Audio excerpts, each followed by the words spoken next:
پگلے تو نے دیکھا نہیں، میری تو اللہ کا شیر علی بھی مانتا ہے۔ حضرت محدث دہلوی رحمہ اللہ لکھتے ہیں اللہ نے 100 حصوں میں بنایا ہے حسن کو اور 99 حصے اپنے محبوب کو دیے ہیں۔ 100 حصے بنائے ہیں حسن کے، 100 حصے، حسن کے 100 حصے اللہ نے بنائے ہیں۔ ایک میں سے آدھا یوسف کو دیا ہے، آدھا پوری کائنات کو دیا ہے، 99 اپنے محبوب کو دیے ہیں۔ اسی لیے تو صحابی رسول مسجد کے سین میں داخل ہو کے دیکھتا ہے کہ آقا سو رہے ہیں، آقا آرام فرما ہے، اوپر 14ویں رات کا چاند ہے اور مسجد کے در و دیوار چمک رہے ہیں۔ پیچھے کھڑے ہو گئے، کہتے ہیں آج دیکھتا ہوں یہ جو روشنی ہے اس چاند کی ہے یا اس چاند کی ہے؟ روایت کریندہ ہے ابن مرارہ، میں ایک شب سے ڈٹھا محمد پیارا، چنو 14ویں سی تے کوئی کوئی ستارہ، میں دوہاں نو ویکھا دوبارہ خدا دی قسم چن مدم دساوے محمد دا چہرہ سونا نظر یاد۔ آقا سے بڑھ کے کون ہے؟ آقا سے بڑھ کے حضرت انس فرماتے ہیں میں نے ریشم بھی دبایا ہے اور حضور کے ہاتھوں کو بھی دبایا ہے، میں نے ریشم سے زیادہ نرم حضور کے ہاتھوں کو پایا ہے۔ آقا سے بڑھ کے کون ہنسی؟ تذکرے یہ ہوں اور ادائیں کسی اور کی میں اپنا کے کہوں مجھے اس میں فخر ہے۔ یہ تو اسی وجہ سے تو ہم وبال میں ہیں، اسی وجہ سے تو حالات نہیں سدھرتے۔ کوئی کسی اور وظیفے کی ضرورت نہیں، یقین جانو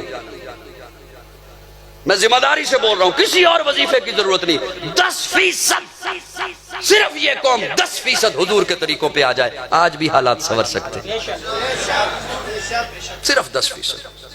زمانہ ایسا ہے کہ میں 100%، 50% بھی نہیں کہہ رہا، صرف 10%۔ کیسا حسن، کیسا وجود، کیسا سراپا۔ حضرت انس بصرہ کی مسجد میں جمعہ پڑھانے کے لیے آتے ہیں، جب مسجد میں داخل ہوئے تو لوگ پہلے سے بیٹھے ہوتے ہیں۔ وہ زمانہ تھا جب خطیب کے آنے سے پہلے جمعہ میں لوگ بیٹھے ہوتے تھے۔ آج تو خطیب انتظار کرتا ہے لوگ آ جائیں پھر میں جمعہ پڑھاؤں۔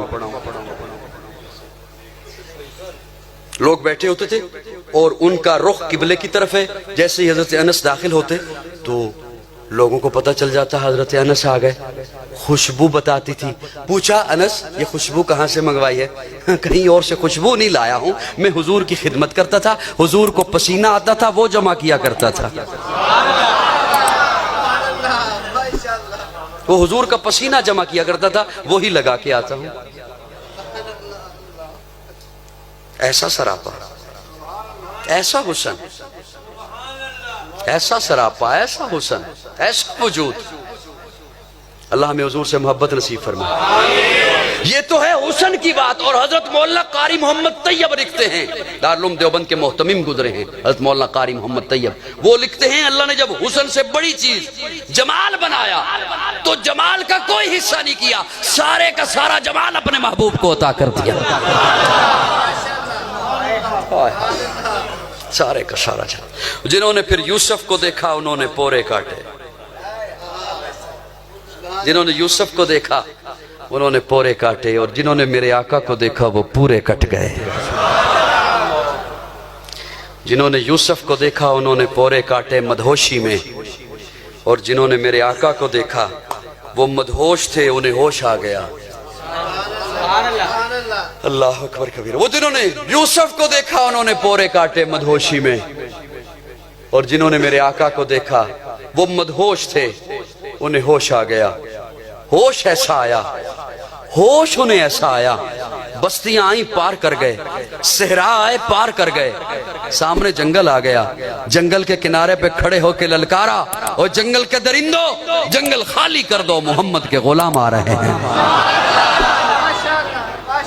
اور پھر دنیا دیکھتی ہے، دنیا دیکھتی ہے کہ حضرت سفینہ راستے پھٹک گئے، قافلے سے علیحدہ ہو گئے، نام سفینہ، نام ہی سفینہ ہو گیا۔ ان کی ڈیوٹی تھی کہ آپ نے قافلے کے پیچھے پیچھے آنا ہے، قافلے والوں کی جو چیز گر جائے وہ آپ نے اٹھا کے لانی ہے۔ سفینہ کشتی سنبھالنے والا، نام ہی سفینہ ہو گیا۔ وہ خود قافلے سے علیحدہ ہو گئے، دیکھا ایک طرف سے شیر آ رہا ہے، اسے دیکھ کے کہتے ہیں شیر سن، ہوں تو میں تیری خوراک،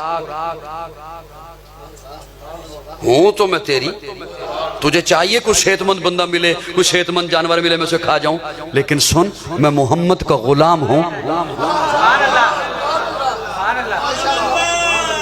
شیر کو کہتے ہیں میں محمد کا غلام ہوں۔ شیر یوں گردن جھکا لیتا ہے، آگے آگے چلنا شروع ہو جاتا ہے اور حضرت سفینہ کو قافلے تک چھوڑ کے آتا ہے۔ آئے ہائے ہائے، یہ محبت حضور سے ہو تو پھر یہ حال ہوتا ہے۔ روم کے بادشاہ نے جاسوس بھیجا حضرت عمر کو قتل کرنے کے لیے۔ روم کے بادشاہ نے ایک جاسوس بہروپیہ بھیجا حضرت عمر کو قتل کرنے کے لیے۔ وہ آیا مدینہ میں تو آ کے کہتا ہے کہ پرائم منسٹر ہاؤس کہاں ہے؟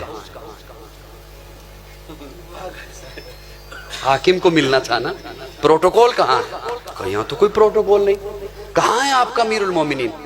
صحابہ نے تابعین نے بتایا کہ یوں بستی سے باہر چلا جا، جہاں پر صحرا ہے، جنگل ہے، پہاڑ ہے، وہاں بیت المال کے اونٹ چرا رہا ہوگا، بیت المال کے اونٹ چرا رہا ہوگا۔